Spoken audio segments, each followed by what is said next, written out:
It's good to be home. This is where it all started for me.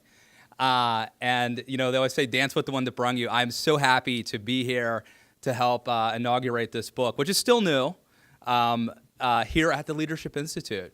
And I want to talk about the book and about the race, but first I just want to talk a little bit about my story, how I got here, and how the Leadership Institute really, if it wasn't for LI, I wouldn't have written this book. I wouldn't have my kids. I wouldn't have my wife.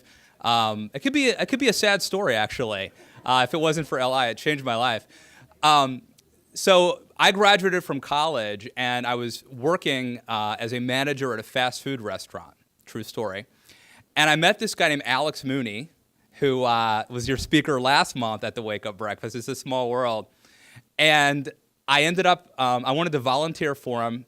My dad was a prison guard in Hagerstown, Maryland. I had no political experience, never volunteered on a campaign, never worked on a campaign. And Alex, in his infinite wisdom, thought that qualified me to manage his campaign for state senate. Thank goodness he had such poor judgment. But to Alex's credit, he said, if you're going to work, if you're going to manage my this campaign, and by the way, when I say the word manage, I use that term very loosely. This isn't Karl Rove or Lee Atwater. I did everything from writing his speeches to cleaning out his car. That was me managing Alex Mooney's successful race, where we did beat a 16-year incumbent in the Maryland State Senate, and Alex became the youngest Republican ever elected to the Maryland State Senate, and I think at the time the only Hispanic. So Alex, with his poor judgment, hired me, but he said, you have to come to this place called the Leadership Institute.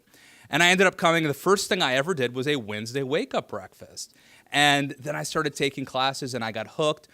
And Alex said, you should intern at this place, this Leadership Institute. And I was telling Morton this story recently. My paperwork got messed up somehow, and the internship, I wasn't sure if it was going to come through. And my dad, and I love my dad. My dad's been gone now for 10 years, and he's one of the most important people in my lives. But let me just, to the young people, sometimes parents do not have they love you, but they don't always have the best career advice. No matter, they mean well. But my dad wanted me to take this test to become an insurance salesman. My life would be very different, probably. And Alex, if you know Alex, you know how blunt he is, thank goodness. And I told him, he said, are you going to do the internship? And I said, well, I don't know. My dad wants me to take this insurance test and start selling insurance. And Alex says, look, frankly, you can do whatever you want. But if you don't do this internship, you're an idiot. You got the rest of your life to sell insurance. You can go do that. Thankfully, Alex was so blunt. I did the internship. It changed my life. I ended up working at the Leadership Institute for 4 years. And if it wasn't for the Leadership Institute, I wouldn't have ever met my wife. I wouldn't have my kids. And I would not have this new book, Too Dumb to Fail. And if you're a donor to LI, I want to thank you, because I'll give you just one example. The Leadership Institute is one of the only internships that I know of that provides a paid stipend, where people who want to intern in DC have a place to stay for free, and they actually get some money so they don't starve. To most people who intern in DC, to a lot of people, that doesn't matter because their parents are rich. My dad was a prison guard. If it wasn't for that stipend, the Leadership Institute, I would not have been able to do the internship. I would not have done I should put it this way, anything that I ever do good in the conservative movement is Morton Blackwell and the Leadership Institute. Let's give them a round of applause. So I'm so happy to be here. Please tweet, and I'm at Matt K. Lewis on Twitter. Take pictures, tweet, quote me, if it's good, of course, and copy at Matt K. Lewis, and as long as I look good in the picture, I will retweet it, I promise.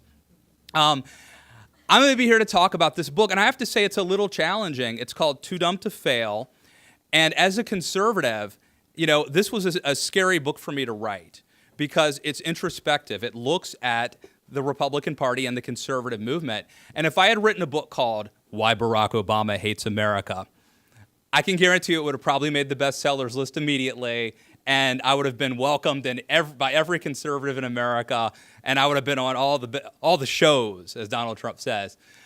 This book's a little bit harder because it challenges us to our better angels. And I am a conservative, and a lot of people who've written these books over the years are not conservatives. They're liberals who want to look into what's wrong with the conservative movement. And their answer always is, conservatives need to become more liberal. And that is not my answer. I'm going to do something, I'm probably going to speak briefly here, but I'm going to do something they always say don't do, which is I'm going to read a little bit from the book. Because I spent a couple years writing this book, and I'm proud of it. And I'm going to have a little book reading. I'm going to put on the glasses, a little book reading here. And then I'm going to stick around after. If anybody wants a signed copy, I've now obtained an actual Sharpie, so that'll look good. But I'm going to start off, and I'm going to read, if you're following along at home, on page, turn with me if you would. I've got Eldon here who goes to church with me at Columbia Baptist. Turn with me if you would to XXV. I don't do Roman numerals, so whatever that is. The first segment that I'm going to read here explains why I wrote this book, and it's a warning for our liberal friends who might be reading this book in hopes that I'm an apostate. If you're a liberal looking forward to a fun diatribe and a healthy dose of schadenfreude, put the popcorn away. This is not me playing Eeyore, engaging in navel-gazing, pearl-clutching, or even what the Twitter era has dubbed concern trolling. Insincere advice meant to disrupt or arouse a reaction. I don't want to fundamentally transform conservatism. I'm proudly pro-life. My goal isn't to argue that conservatives can win by suddenly changing our position on abortion or minimum wage or taxes. Instead, my goal is to offer constructive criticism that will help conservatism rediscover its intellectual roots. To criticize constructively is to love. And here's where I get into my really doubling down on why I did this. The car aficionado will not ignore the pinging sound that is 1965 Ford Mustang. He will immediately try to identify the problem and fix it. A real lover of classic cars wants to restore the things he loves, and that's precisely what conservatism needs today. To ignore problems is not a sign of affection. I take solace in the words of Aristotle, who, in criticizing his revered mentor Plato, said he loves his friend, but he loves the truth more. In short, I essentially have two enemies, heretics and lunatics.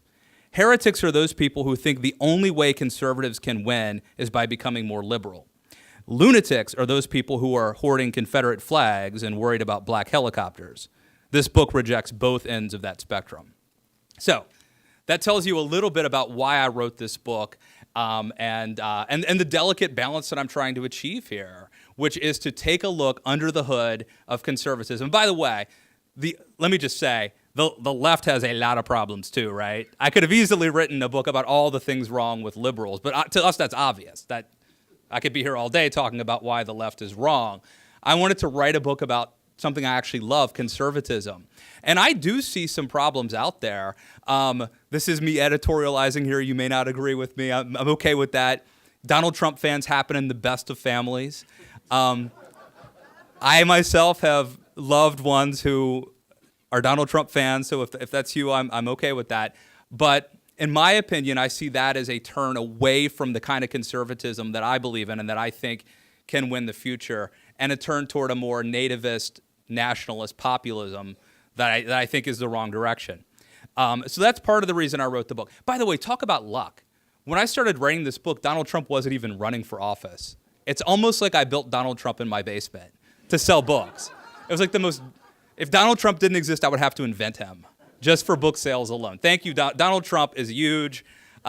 Many, many people have told me this is a very, very important book, maybe the best. So part of what I try to do in this book is to, if we were to sort of like say, what's the overarching narrative? It would be that conservatism began as a thoughtful intellectual philosophy, that over the years, it has gotten dumbed down by some, although there's some very smart, thoughtful conservatives still around today, obviously, and some of them running for president. But conservatism, by and large, whether it's our friends in talk radio or whatever you want to attribute it to, has gotten dumbed down. And then the last part of the book would be how we can restore it, how we can get back to thoughtful, intellectual conservatism that can win the 21st century. Because guess what? I believe that conservatism is the best philosophy for human flourishing. I truly believe that whether you are young, whether you live in New York City, maybe you're an African American, or as Donald Trump said, the Hispanics love me. I truly believe that conservatism is the best philosophy for human flourishing to make the most people, the most prosperous, the most happy, the most successful. And I believe in it so much that I think that we can win the 21st century. And so that is part of why I want to get back to a conservatism that, in a way, it's back to the future. In a way, it's forward-thinking and 21st century, but in a way, it's returning to our roots. Now, there is, of course, the notion that the Republican Party is the stupid party and the Democratic Party is the evil party. And I think there's some truth to that, to be honest, especially the evil party part. We cannot doubt that. So my next excerpt here that I'm going to read, though, hopes to establish, it's part of, so I had to go back and literally write chapters to establish the fact that conservatism is smart. Believe it or not, a lot of people don't know that, Aristotle was arguably the founding father of conservatism, and certainly Edmund Burke, whose picture hangs over the 5th floor of mantle of the Leadership Institute. My oldest son is named, by the way, get this is a name for you. My oldest boy is named Burke Blackwell Lewis. That's a true story. And we joke the Lewis part is after C.S. Lewis. So you want to talk about big shoes to fill. This kid may have a complex about his place in the world. Here, we don't have to keep him away from, being sucked into rebelling. But so far, I'm telling you, he's a hardcore conservative. He thinks I'm a squish. He really does. He and my wife think that I'm a sellout. They don't think I'm conservative enough. But conservatism is and was a really thoughtful, serious philosophy. And not only that, but modern conservatism, and I say modern, I'm talking not that long ago, was smart. And Ronald Reagan, there's this effort. Reagan, a lot of people have finally accepted, because he's dead, that he was the last good conservative. But now there's also, so in a way we won that battle. I mean, I love nothing better than flying into Ronald Reagan Washington National Airport, if you're me, man. I love it. But there is some revisionist effort to downgrade and to denigrate Reagan still. They haven't all given up on it. And believe it or not, Bill O'Reilly, his recent book, which I criticized, makes some allegations and some suggestions, some insinuations that Reagan was sort of losing it and that in some cases wasn't all that smart. My book refutes that. And I want to read you, this is a quote that I quote, so we're getting meta here. I quote this in my book, but this is from Bob Novak's book. And turn with me, if you would, to page 30 of Too Dumb to Fail. This is from Bob Novak's book, The Prince of Darkness, about Reagan. And this is in my book, too. And I'm quoting this. So Bob Novak and Roland Evans took a meeting with President Reagan in the White House. And they thought that Reagan was this affable dunce. And they were surprised. Here's the excerpt. Describing himself as a, quote, voracious reader, Reagan cited 19th century British free trade advocates John Bright and Richard Cobden, and 20th century Austrian free market economists Ludwig von Mises and Friedrich von Hayek. He also said, quote, Bastiat has dominated my thinking so much. Bastiat, and by the way, Morton gives out the Bastiat book here if you intern at the Leadership Institute. Bastiat, Rowley and I had to look him up. Claude Frederick Bastiat, 1801 to 1850, was a French political economist who preached against protectionism and socialism. Somebody should tell Trump and Bernie Sanders. Editorial comment. And then it goes on to say, Reagan was better read and better educated than we were. I love that. So Ronald Reagan, all shucks, there they go again, was incredibly well read.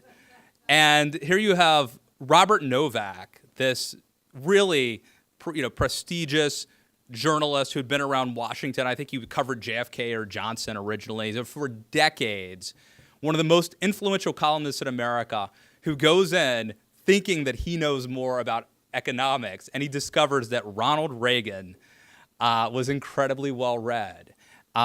So I just wanted to give you a taste of that. So that's one of the things the book does. It establishes that, in fact, conservatism began as a thoughtful philosophy, and that even our modern conservative heroes like Ronald Reagan were incredibly well read, despite the narrative, despite the stereotype about the stupid Republican.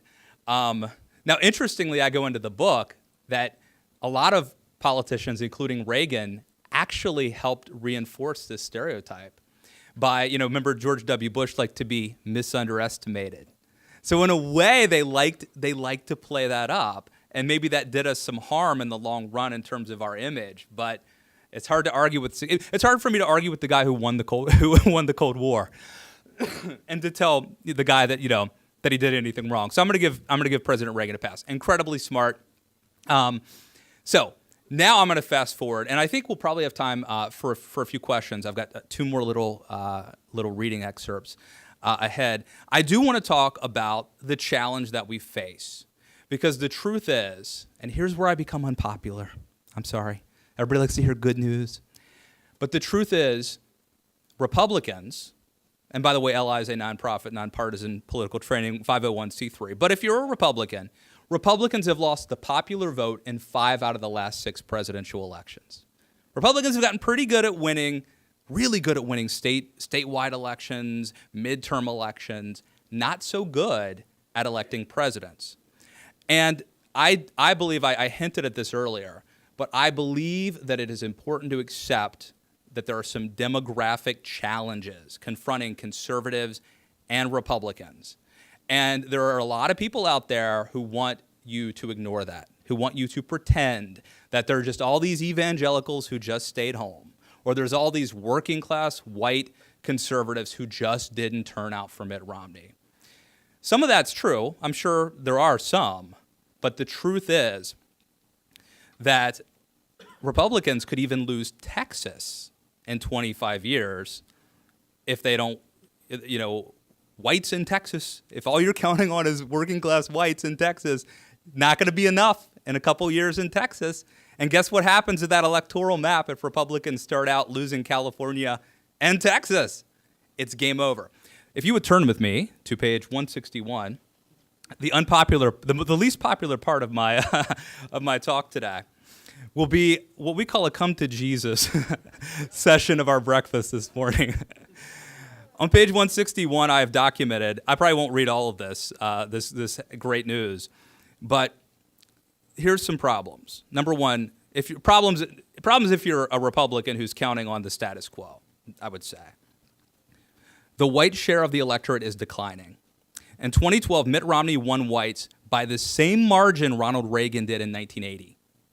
Think about that. In 2012, Mitt Romney won whites by the same margin Ronald Reagan did in 1980. Of course, President Romney is now finishing up his first term, and by a larger margin than George W. Bush in 2004. The problem is that in 1980, whites were 88% of the electorate, but in 2012, they accounted for just 73% of the votes. So you can go down, we can read a little bit more of that if we want. I've documented this. You should get the book, of course, from fine, I think we're selling them outside here. I'll sign them. Great. This is just the place to get them. Here's another one, rising educational attainment. Although whites tend to vote Republican, those who attend college are much less likely than non-college educated whites to do so. Putting this trend in perspective, when Reagan was elected in 1980, only about 14% of Americans had a college degree. Today, it's closer to 30%. What is more, according to the Cook Political Report, quote, non-college whites, by far the GOP's best performing cohort, are slated to fall 3 points to 33% as more college-educated millennials supplant conservative seniors who didn't attend college. I don't know why this says it. Very well could be that we have liberal indoctrination in our colleges. That's probably part of it, right? By the way, the Leadership Institute does good work on that too. But whatever the case may be, there are demographic problems. Smaller share of married voters. Think about this one. Everybody thinks about the ethnic, the challenges that conservatives have ethnically in terms of diversity, but it's not even just that.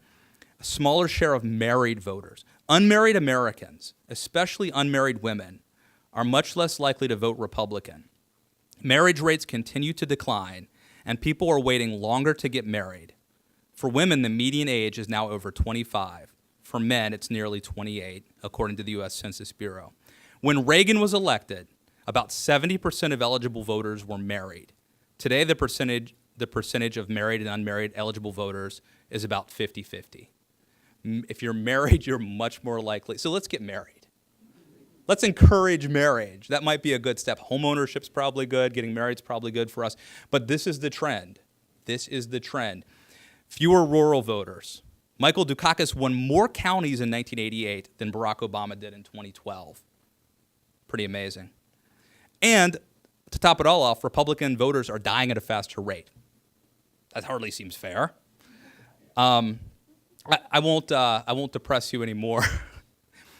But my point here is that I don't want us to bury our head in the sand. I truly believe that conservatism can win in a free market of ideas. There are pessimist, negative folks out there who believe that some people ain't going to vote Republican, ain't going to vote conservative, can't vote conservative, that there's this 47% who are dependent on government. I believe that conservatism can win in the free market of ideas, that it is the best philosophy for human flourishing, that it makes more people more happy, more prosperous, brings the most joy to the most people, and that we can win. But part of it is sales. And that's the great thing about the Leadership Institute. Finds people who are already conservative, teaches them how to win.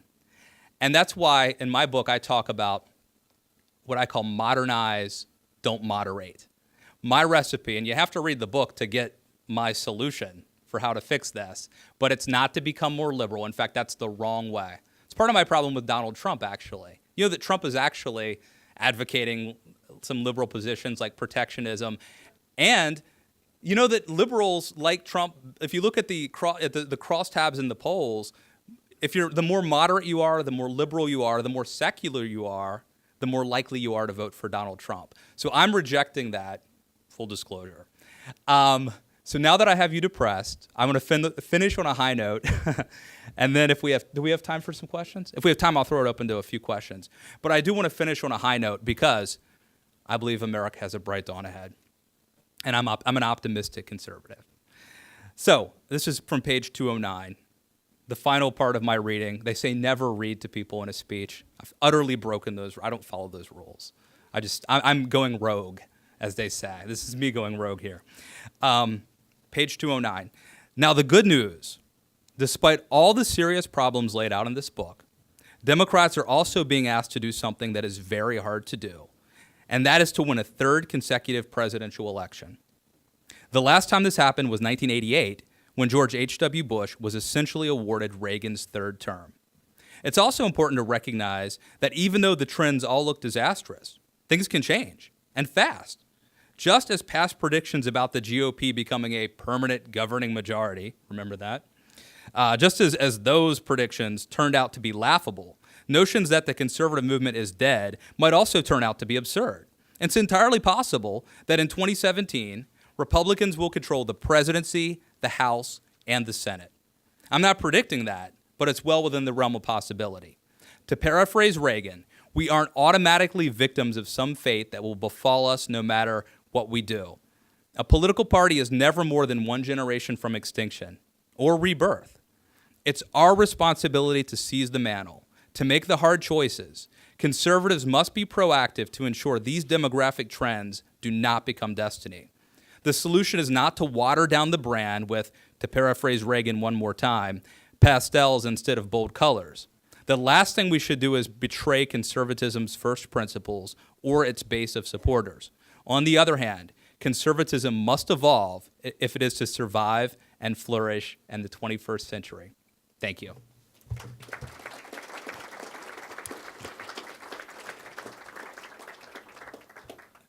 And I'll turn it over to you, Morton. Well, actually, it's just that I'll pick some people. Okay. And feel free if you see somebody whose hand you particularly like, call on them. But we do have about 15 minutes for questions. If there are people who have questions or comments, this would be a good time. I wrote this down, and I'm hoping to get your signature by it. Absolutely. But, sorry. I love this phrase that you used twice. Conservative philosophy is the best option for human flourishing. Yeah. I feel that to my toes. I love it. I'd like to hear more about that. Thank Why you. do you believe that that's so? Can you give us some specifics? Absolutely. So she asked about this thing that I talk about how conservative philosophy is the best for human flourishing. And I really believe it. Arthur Brooks, if you don't know Arthur Brooks, if you haven't read him, he's the head of the American Enterprise Institute, AEI, and he has written and talked very eloquently about this, about the moral case for free markets. And look, I'm of the opinion, if you don't believe that conservatism is really the best for everybody, no matter your race, no matter your gender, no matter your religion, then you're in the wrong business. And I do fear, and I do suspect that there are some conservatives who believe, they're getting into this tribalism thing, they believe that conservatism is great for white, married, rural men, and that there is this clash of civilizations where these other people are trying to change America. And of course, the left is trying to change America. But I suspect that deep down, some of my conservative friends don't really believe that conservatism works for everybody. And I utterly reject that. I believe it doesn't matter who you are. If you want to, be happy, be prosperous, make a living, have a family, conservatism is liberating, it's freeing, it captures the human spirit and allows you to flourish and to be the best you can be without somebody stopping you. In other countries, they tell you, just French, our friend Alex Pisset in Paris, he has this group called the Tocqueville Society. And these are French conservatives, believe it or not, such a thing exists. And every year, this group of French conservatives come to America, and they meet with a lot of they come to the Leadership Institute, usually for a week, and they meet with a lot of conservatives. And they were in my office at the Daily Caller. And I was telling them my story about how I got here.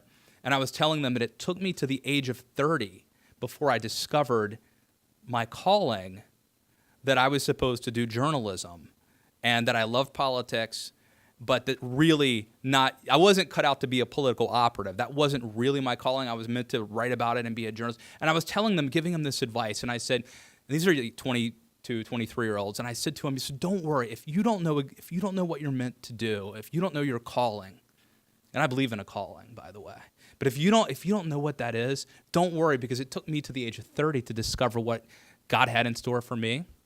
And they said, you don't understand. In our country, you can't decide at age 30 what you're going to do. This isn't Russia. This is in France. There is a track for you. If you're not passing the right tests in high school, going to the right college. I went to Shepherd College in West Virginia. I didn't go to an Ivy League school, and here I am. You can, in America, you can hustle, you can work hard, you can achieve the American dream. I love it when Rubio says, Rubio's dad was a bartender, and he says, that journey from behind that bar to behind this podium is the essence of the American dream. My dad was a prison guard. I say, that journey from in front of those bars to behind this podium is the essence of the American dream. So I thank you for bringing that up. I really believe it. And I just want to say, there's something in my book that I talk about a lot. And I talk about almost every time I talk about this book. And it's, if you're a young lady, let's say, in a big city, you may not think you're a conservative, but then you get on your smartphone and you book an Uber. And you get in the Uber, and on your way there, you get on StubHub and you book some tickets for an event or a concert or something. You're a conservative as far as I'm concerned. Because guess what? If you're ordering that Uber on your smartphone, you're entrepreneurial. You don't want government regulation and bureaucracy stopping a startup from happening, somebody from having the next app. You're entrepreneurial. That's an entrepreneurial spirit. You don't want onerous regulation stopping you from doing that. That person, do you think the person who orders StubHub from their phone is going to be comfortable with a big federal government managing their retirement funds? No, they manage their stock portfolio from their phone. So there are a lot of trends that we should be very excited about but guess what? If that young lady thinks that being a conservative means you have to look like Boss Hogg and you have to, I'm a Dukes of Hazzard fan, but I really am. But if that young lady thinks that being a conservative means you have to have a rebel flag hanging up in the back of your truck, now she's probably not going to be a conservative. But if she knows that it's about human flourishing, about entrepreneurship, about returning to, I mean, a lot of these, young urbanites live pretty conservative lives, believe it or not. And in a way, it's Edmund Burke, Russell Kirk territory. They're crunchy cons. They go to farmers markets. They walk to their church or their place of worship. In a way, they're very old-fashioned, traditional conservatives. So I'm actually optimistic and excited because I really believe conservatism works for everyone. As Rush Limbaugh says, conservatism works every time it's actually tried. Terrific. Nice. Go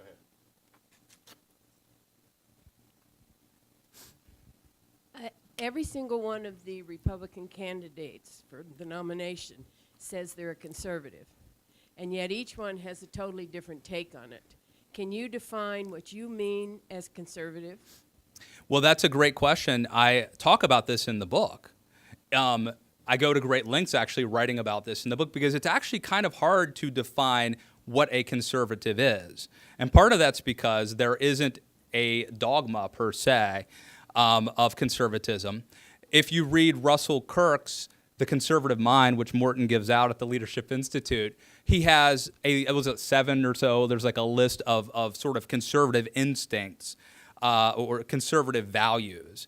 But again, there are different brands of conservatism.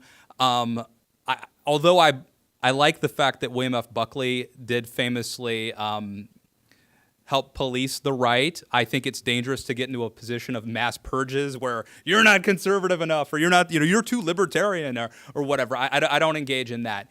To me, being a conservative basically means wanting to conserve those good things about Western civilization. And that's a really broad answer. And if you ask most people, most Americans who are conservative, why are you conservative?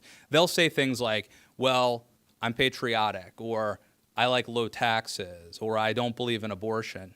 And all those things are me too. I agree with all those things. But one of the things I really summon us to in this book is to try to develop a coherent political philosophy and a political view. And your version of conservatism may be slightly different than mine, but I think it's important to think through these ideas and to actually have a worldview, to understand what things that you value, what your principles are. And I think that there are a bunch of good conservatives running right now. I don't think Donald Trump is a conservative, but I think that Marco Rubio is. I think that Ted Cruz most certainly is. And I think that in a way I know it looks like this clown car sometimes, but in a way you could say it's an embarrassment of riches. And if Trump hadn't come along, this field would have really looked impressive. I mean, when Marco Rubio is the establishment moderate, that's a really good sign for us. When he's the establishment, moderate guy, that means that we're winning. Yes.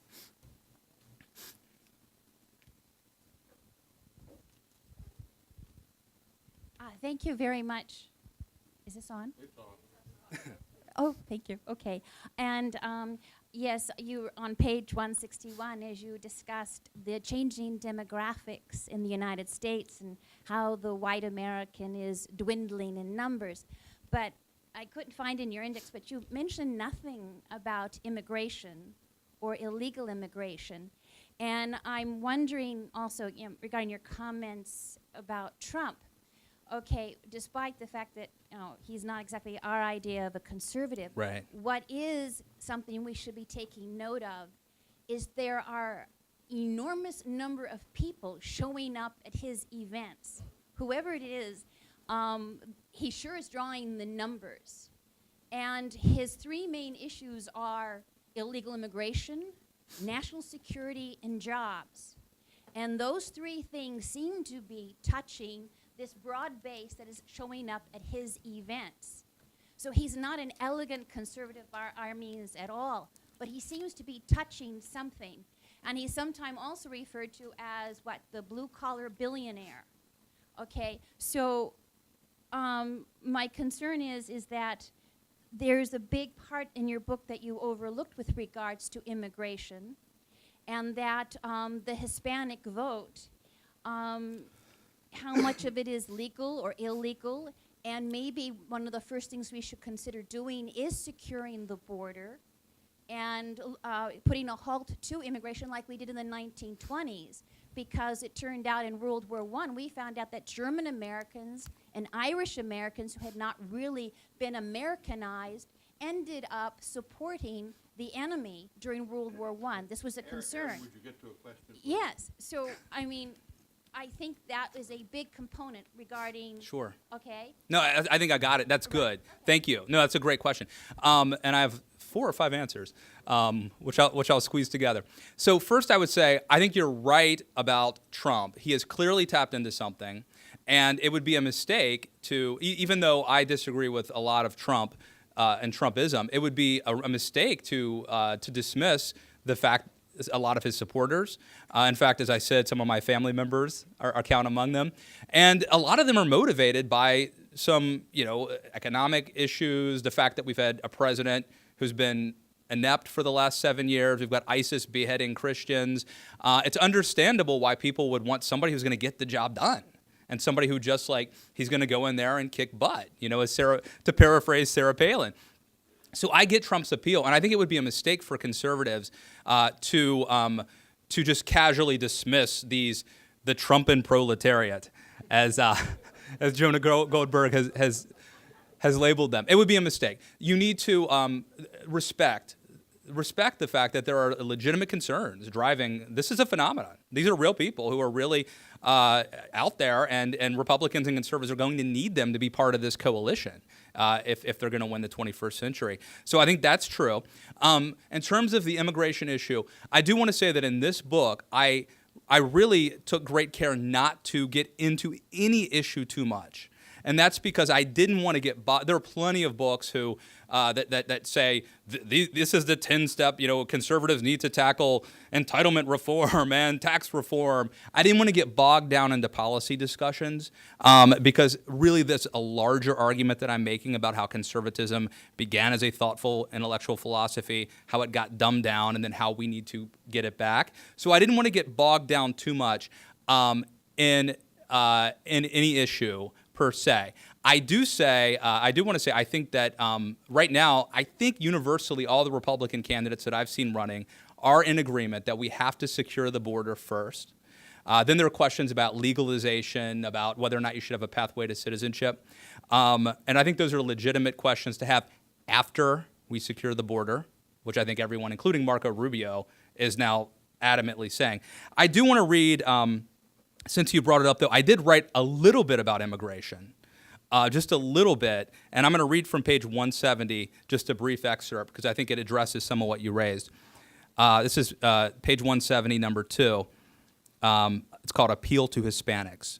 Depending on who's on the ballot, Republicans can generally figure on losing 85 to 95% of the black vote. Allowing this same thing to happen with the Hispanic vote would be mathematically catastrophic. It's vital for conservatives to compete for and win at least 40% of the Hispanic vote. To do so, conservatives must enact some immigration reform legislation. Whether you favor a pathway to citizenship, legalization but not citizenship, or some other form of immigration reform that addresses the 11 to 15 million illegal immigrants in the United States, the issue has become a conditio sine qua non. Try saying that when you don't know it's coming. And something must be done to address the problem humanely. Consider this. By 2040, whites are expected to account for just 38% of eligible voters in Texas. That means 62% of eligible voters in the Lone Star State will be non-white. Hispanics are projected to be the largest bloc at 43%. The good news is that, for a variety of reasons, Hispanic voters in Texas are not yet a wholly owned subsidiary of the Democratic Party. In fact, as recently as 2014, U.S. Senator John Cornyn, a Republican, won 48% of the Latino vote. His Democratic opponent got just 47%. Rather than finding new ways to turn off even Texas Hispanics, Republicans might take a page from Cornyn's playbook and take solace in the fact that this voting bloc is up for grabs. But rather than competing for the Hispanic vote, it seems more likely that Republicans will antagonize them. But let me be clear about something. If Republicans lose Texas, it's game over. Now let me say, I firmly believe that you can insist on securing the border, as we should, and still appeal to Hispanics and argue that our philosophy is the best if you care about human flourishing, because that journey from behind that bar to behind this podium is the essence of the American dream. Good question. Thank you very much. Just echoing a little bit off of that, I think that when you talk to African Americans, when you talk to legal Hispanic immigrants, they don't necessarily want illegal immigration. Those who came here legally, they think it's unfair. So if you look at why so many Hispanics and African Americans are supporting Trump, and when you talk to them, you'll find that that catering to letting in and even legalizing whatever you want to do with the existing illegals is not the answer to getting the vote of those who are here legally, but rather promoting conservative ideals of jobs, economic growth, and so forth. So that's a mistake I believe Rubio has made in his career, is he is pandering to illegals and not the legals, and that's not a recipe going to be a recipe for success for the Republican Party in turning the Hispanic vote towards conservatism. This has to be the last question. Okay. Go ahead. Actually, I think that's more of a comment, so I will agree with everything you said. And do you want to take one more? Is there one more question, and then I'll cut it off, hard stop? All right, if there is another question, we'll come to the end. This gentleman here. Okay. Thank you. I want to, I'm Ken Feltman from Falls Church, and I'm head of the local Republican Party. I go to Columbia Baptist in Falls Church. I know. Mark and I were talking about that. Senator Rhodes, I'm campaigning for him to get in the race again and to get rid of Don Beyer. However, we'll see. What I'm concerned about is we took a survey of 111 of our members or people who had attended meetings, and we found that they rejected the word conservative. They said, oh, that's a bad label. It's about branding. And they said it has the element of exclusion in it. What do we do about that? Is that just Falls Church, where we do have different things in the drinking water, or is that nationwide? That's it. Somebody needs to be polling this or surveying it. I'm not married to the name. And there's a big argument over whether or not conservatives should call themselves conservative, right? It was like old Whigs, and was it Hayek wouldn't call himself a conservative? And there was a big Russell Kirk, I think, was the big advocate for saying conservative. So I'm married to a Burkean political philosophy. You can call it what you want. Obviously, liberals have tried, Republicans did such a good job of making liberal a dirty word that now they became progressives. All these progressives came in. So I don't know what's going to happen with the name. I think we should probably study a little before we change it. I consider myself a conservative, but to me, the ideas and the principles are what counts, not what we call ourselves. Thank you for having me. I appreciate it. Thank you, Morton, for all you do.